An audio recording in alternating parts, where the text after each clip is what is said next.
Cette femme n'aime pas son mari. Elle a comploté avec un autre homme pour le tuer. Voilà que son mari avait tout vu, grâce à un vieux miroir d'occasion, lorsqu'elle empoisonnait la boisson, mais il n'a rien dit.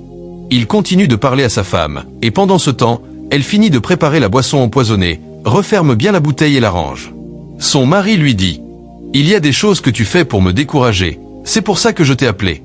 Je veux te parler de ça, parce que je t'aime. » Il prend la boisson et l'amène à l'intérieur.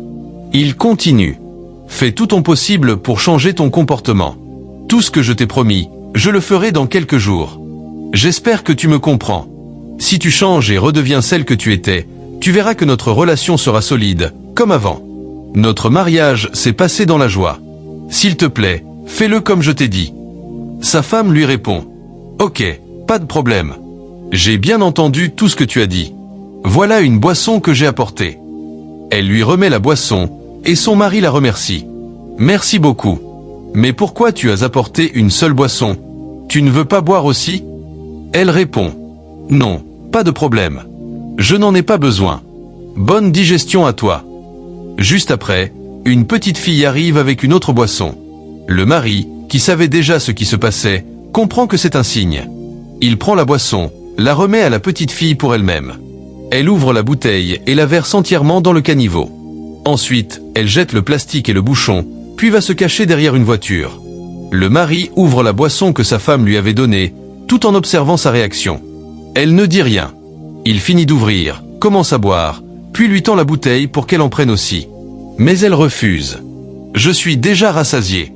La boisson ne me tente pas. » Son mari lui demande « Tu es sûr ?» Elle répond « Oui, j'en avais déjà pris avant de venir ici. » Son mari n'est pas convaincu. Il continue de boire, puis commence à ressentir des douleurs au ventre.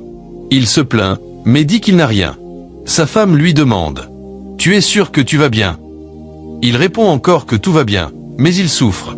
Il finit par lui demander « S'il te plaît, accompagne-moi à l'hôpital. » Elle ne fait rien.